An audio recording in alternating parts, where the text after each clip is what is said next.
and welcome to the fifth lecture or sixth lecture of alternating current discussion. तो आज हम लोग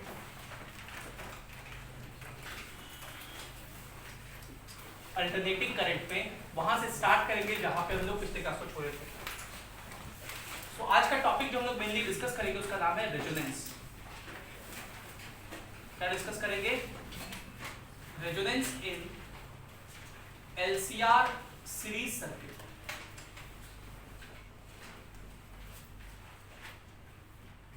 resonance in LCR series circuit बहुत important topic है, questions पूछे जाते हैं इस पे. देखिए ये एक इंडक्टर है, ये एक कैपेसिटर है, ये एक रेजिस्टर है.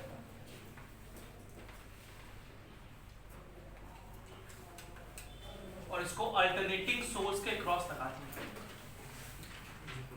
पिछली क्लास में आप लोग को इसका फेजर डायग्राम सिखाया गया था. इसका EMF E = E0 sin omega t लिखेंगे. इसका फेजर डायग्राम रेजिस्टेंस निकालने के लिए सिखाया था. क्या बोले थे? इधर हम लोग किसको दिखाते हैं? R को. इधर दिखाए थे XC - XL, क्योंकि XC ऊपर बताए थे, XL नीचे बताए थे, तो नेट ऊपर लिखते हैं अगर XC ज्यादा हो तो. और इसको हम लोग Z कहते हैं, इंपेडेंस. Z का फॉर्मूला निकाले थे, वो था √R² प्लस XC - XL का होल स्क्वायर. हमने ये भी आपको बताया था कि रेजोनेंस कब होता है. सो देखिए रेजोनेंस के बहुत सारे डेफिनेशंस हैं. रेजोनेंस के बहुत सारे डेफिनेशंस हैं, कंडीशन है. इन सारे केसेस में रेजोनेंस होगा. कोई भी बात उनमें से कोई भी बात आपसे पूछा जा सकता है. पॉइंट नंबर 1, रेजोनेंस तब होता है जब XC और XL बराबर हो. What is the meaning of XC? Capacitive reactance. What is the meaning of XL? Inductive reactance. Both are equal. So when capacitive and inductive reactances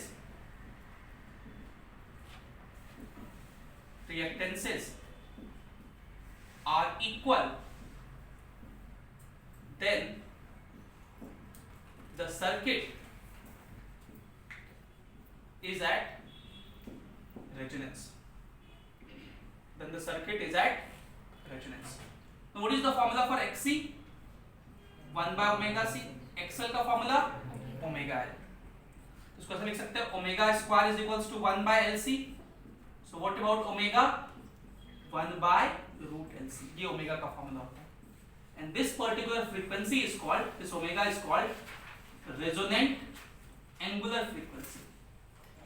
इसको हम लोग क्या बोलते हैं? Resonant angular frequency. तो रेजोनेंस पर एंगुलर फ्रीक्वेंसी पूछा जाए कितना कहेंगे? 1/√LC. ओमेगा का ही फॉर्मूला होता है 2πf, उसका वैल्यू 1/√LC. तो बताइए f कितना लिखेंगे? 1/2π√LC. ये डेरिवेशन आपसे पूछा जा सकता है. Derive the formula for resonant frequency in series LCR circuit.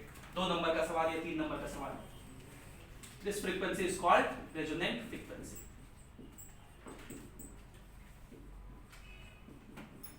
सो अभी तक हम लोग बस 2-3 पॉइंट डिस्कस किए. पहला, रेजोनेंस कब होता है? जब XC और XL बराबर हो. What is XC? Capacitive reactance. What is XL? जब दोनों बराबर हो जाए तो सबको हम लोग रेजोनेंस कहते हैं.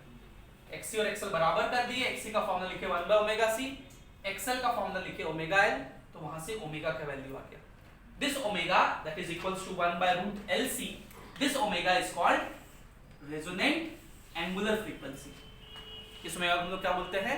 Resonant angular frequency. ओमेगा का फॉर्मूला 2πf होता है, इज इक्वल्स टू 1/√LC. तो f हो जाएगा 1/2π√LC. इस फ्रीक्वेंसी को हम लोग रेजोनेंट फ्रीक्वेंसी कहते हैं. तो कल को अगर पूछेगा एग्जाम में, बोर्ड्स में, खास करके बोर्ड्स के लिए बहुत इंपॉर्टेंट क्वेश्चन कि what do you mean by resonance in LCR circuit? Derive the formula for resonant frequency. कर दोगे कि नहीं कर दोगे? रेजोनेंस का मतलब XC और XL बराबर होता है. अब पॉइंट नंबर 2 सुनिए. पॉइंट नंबर 2 है, जरा इस इंपेडेंस को देखिए. What is capital Z? Impedance. What is impedance? Net resistance. Capital Z क्या है? इंपिडेंस, और इंपिडेंस किसको बोलते हैं? नेट रेजिस्टेंस, टोटल रेजिस्टेंस को इंपिडेंस कहते हैं। उसका फॉर्मूला ये था। अब जरा सोच के देखो, जब XC और XL बराबर हो गया तो ये वैल्यू कितना हो जाएगा? XC माइनस XL क्या हो जाएगा? याद करो, उसको हम लोग X कहते थे। X होता था XC माइनस XL, और X का क्या नाम था? रिएक्टेंस। क्या नाम था? So what is the value of reactance at resonance? X is equals to 0 कहां पे होता है? At resonance. So at resonance, reactance of circuit is 0. Reactance of circuit is 0. Resonance पर सर्किट का रिएक्टेंस 0 होता है। पॉइंट नंबर 3, तो देखिए ये जो इंपिडेंस है उसका ये फॉर्मूला था।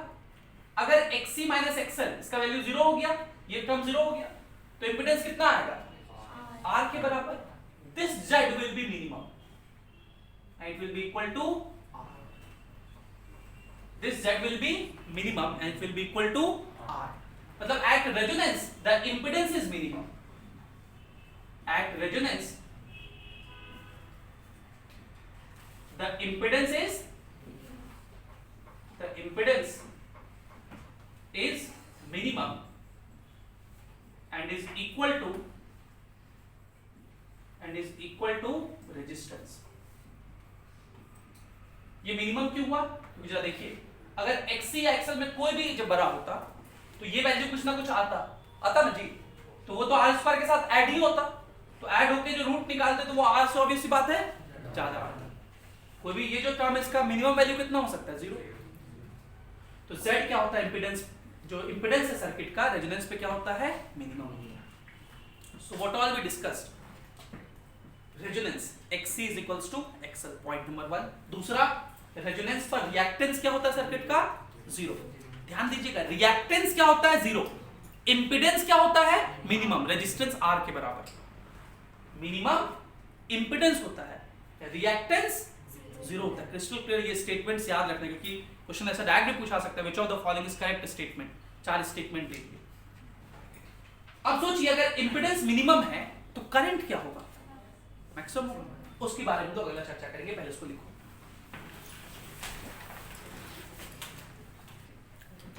तो we discussed the 3 important point। पहला XC is equals to XL, दूसरा रिएक्टेंस 0, तीसरा इंपिडेंस मिनिमम कितने के बराबर? R के बराबर। अब देखिए कुछ एक और बातें, अगर इंपिडेंस मिनिमम है तो करंट क्या होगा सर्किट में? मैक्सिमम होगा। क्योंकि करंट क्या होता है? जैसे मान लो RMS करंट अगर पूछ रहे हैं तो आप क्या लिखोगे? ERMS by Z।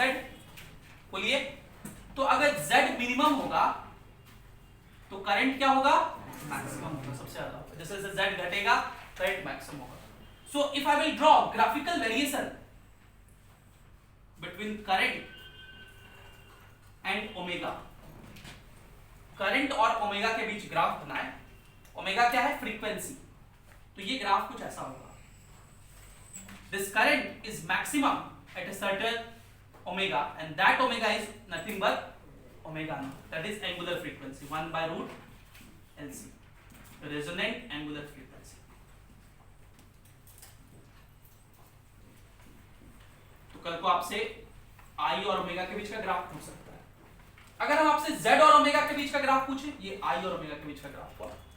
अगर हम आपसे Z और ओमेगा के बीच का ग्राफ पूछे तो ऐसा ही ग्राफ होगा, इसका उल्टा बस, क्योंकि I और Z अपोजिट में है, तो ऐसा ग्राफ होगा।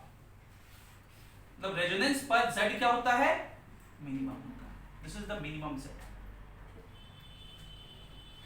ये जो ग्रीन वाला ग्राफ है किसका है? ग्रीन वाला ग्राफ Z का है, इंपिडेंस का, और रेड वाला ग्राफ करंट है, करंट मैक्सिमम होता है। ठीक है। फिफ्थ, अगर हम आपसे ग्राफ पूछे रिएक्टेंट का, रिएक्टेंट मतलब X, इसका वैल्यू होता है XC माइनस XL। अगर हम इसका ग्राफ पूछे आपसे ओमेगा के साथ,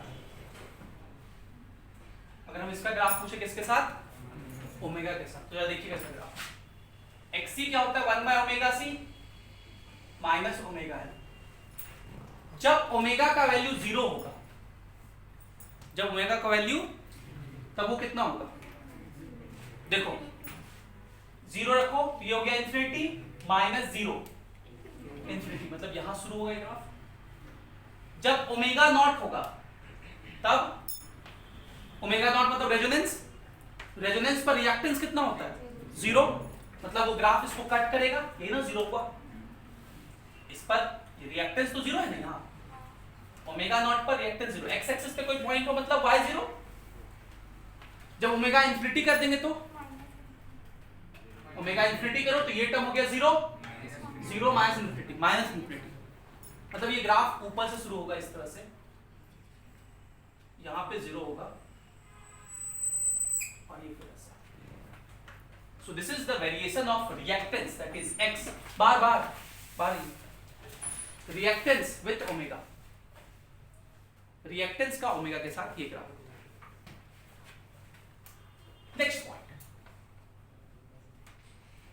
पॉइंट हम लोगों ने ये डिस्कस किया, देखो पिछले क्लास में मैंने आपको बताया था कि इंपीडेंस ट्रायंगल कैसे बनाते हैं। ये हो गया R, ये हो गया XC माइनस XL और ये हो गया Z, और इसको हम लोग फेज डिफरेंस कहते थे पाई, है ना। तो क्या फॉर्मूला लिखते थे, tan phi is equals to XC minus XL by R, है ना। अब रेजोनेंस बताइए tan phi की वैल्यू क्या होगी, एट रेजोनेंस XC और XL क्या है, बराबर है, तो tan phi क्या होगा 0, मतलब phi क्या होगा 0, phi will be 0। अच्छा 7th पॉइंट, phi 0 है। हम लोग एक टर्म और डिस्कस किए थे, पावर फैक्टर, पावर फैक्टर किससे लिखते थे, cos phi से, तो phi 0 है, तो cos phi कितना होगा 1, और cos का मैक्सिमम वैल्यू कितना होता है, तो can I say that power factor is maximum at resonance, maximum at 8th point. Power, average power का फॉर्मूला भी पिछले क्लास में लिखे थे, क्या लिखे थे, ERMS into again you can see this cos phi is maximum, so this average power will be also maximum, कितने के बराबर, ERMS into IRMS, so it means power dissipated is maximum at resonance, maximum at resonance, maximum power is dissipated at resonance। So what all we discussed। next point कि Z क्या होता है, minimum होता है, इसलिए करंट क्या होता है सर्किट का, मैक्सिमम होता है, उसका ग्राफ ड्रॉ किए। फिर हम लोग रिएक्टेंस का ओमेगा के साथ ग्राफ ड्रॉ किए, ठीक है, ऐसा ग्राफ। फिर हम लोग कहे कि रेजोनेंस पे XC और XL बराबर था, इसलिए XC माइनस XL 0 हो गया, इसलिए फेज डिफरेंस पाई कितना हो जाएगा 0, फेज एंगल या फेज डिफरेंस कितना हो गया 0, तो रेजोनेंस पर फेज एंगल क्या होता है 0। पावर फैक्टर कितना होता है 1, पावर फैक्टर होता है cos phi, वो कितना हो जाएगा 1, और पावर एवरेज पावर कितना होगा, मैक्सिमम होगा, क्यों मैक्सिमम होगा, क्योंकि cos phi मैक्सिमम है 1 के बराबर, ठीक है, इसको लिखिए।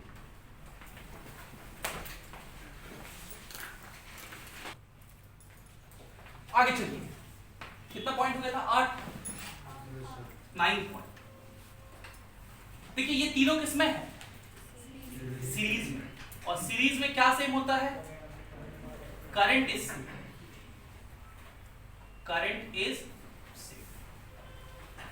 ठीक है, मतलब जो करंट, अगर आरएमएस करंट की बात करें तो जो आरएमएस करंट इस इंडक्टर में पास हो रहा होगा, वही आरएमएस करंट इस कैपेसिटर में भी, वही आरएमएस करंट इस रेजिस्टर में भी, मतलब तीनों में क्या सेम है। तो हम लोग करंट को रेफरेंस लाइन ले लेंगे और वोल्टेज का रिप्रेजेंटेशन करेंगे, इसको हम लोग वोल्टेज फेजर कहते हैं। तो क्या बोलते हैं, voltage phasor, voltage phasor draw कीजिए। हम लोग करंट को रेफरेंस ले लेते हैं, ये हो गया IRMS। अब सब के क्रॉस वोल्टेज लिखेंगे, अब सबसे पहले रजिस्टर शुरू करते हैं। रजिस्टर में क्या बताए थे, क्या बताए थे, एग्जैक्ट स्टेटमेंट चाहिए मुझे। वोल्टेज और करंट सेम फेज में होते हैं, सेम डायरेक्शन में, सेम फेज में होता है। मतलब रजिस्टर में जो आरएमएस वोल्टेज होगा वो उसको हम लोग इधर ही दिखाएंगे। वोल्टेज इन रजिस्टर, कैसा वोल्टेज, आरएमएस वोल्टेज। कैपेसिटर बताओ, वोल्टेज लैग करता है, करंट लीड करता है, वोल्टेज क्या होता है, तो कैपेसिटर का वोल्टेज कितना दिखाओगे,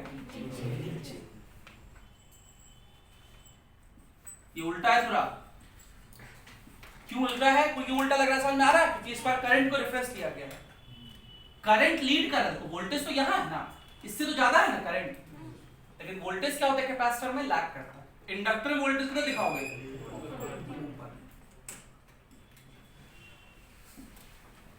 अब अगर ये ज्यादा हुआ इससे तो नेट ऊपर होगा, अगर ये कम, ये ज्यादा हुआ नेट नीचे होगा। हम मान के चल रहे ये ज्यादा है तो नेट ऊपर की तरफ कितना लिखोगे, VL minus VC,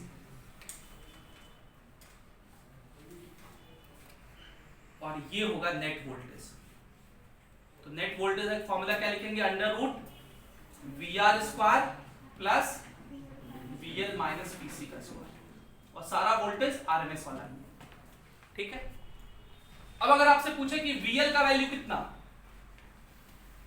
VL voltage, voltage क्या होता है, करंट इनटू रेजिस्टेंस। वोल्टेज क्या होता है, तो अगर मुझे VL चाहिए तो आप क्या लिखोगे, करंट, मान लो मुझे आरएमएस चाहिए सारा, तो आरएमएस करंट इनटू रेजिस्टेंस। कौन सा रेजिस्टेंस, एक्सल। VL मतलब वोल्टेज अक्रॉस इंडक्टर, तो आप क्या लिखोगे, करंट इनटू एक्सल। बोलो, वोल्टेज करंट इनटू रेजिस्टेंस होता है, तो करंट इनटू रेजिस्टेंस लिख दिया एक्सल। अब बताओ अगर मैं VC पूछूं, IRMS इनटू XC। अगर हम पूछें VR voltage across resistor, IRMS into, ठीक है। अब बताओ एट रेजोनेंस क्या हो रहा है, एट रेजोनेंस XC और XL तो बराबर है, XC इज इक्वल्स टू, तो अगर XC और XL बराबर है this implies VL at RMS is equals to, मतलब voltage across capacitor inductor same. This can be a potential statement और can be asked as a derivation also.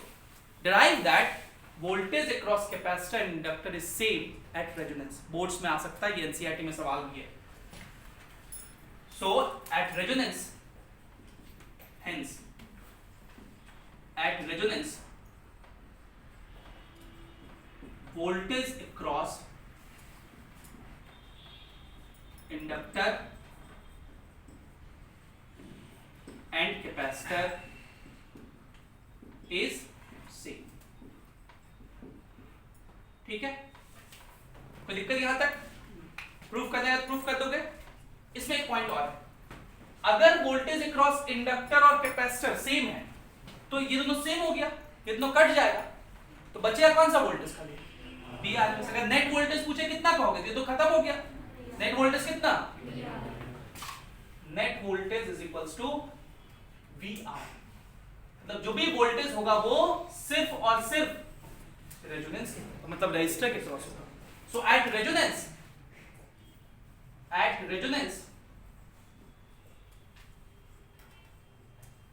Total net voltage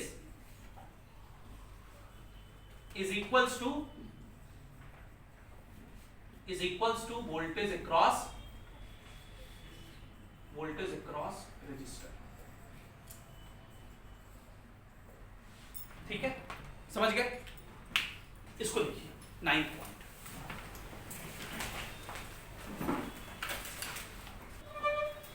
10th point, एक term होता है, इसका नाम है quality factor. Quality factor,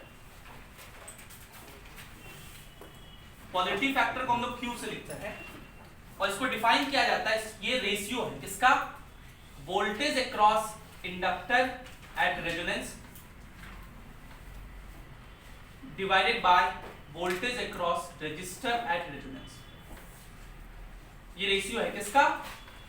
voltage across inductor at resonance divided by voltage across register at resonance. या फिर भाई वोल्टेज अक्रॉस इंडक्टर और कैपेसिटर क्या होता है?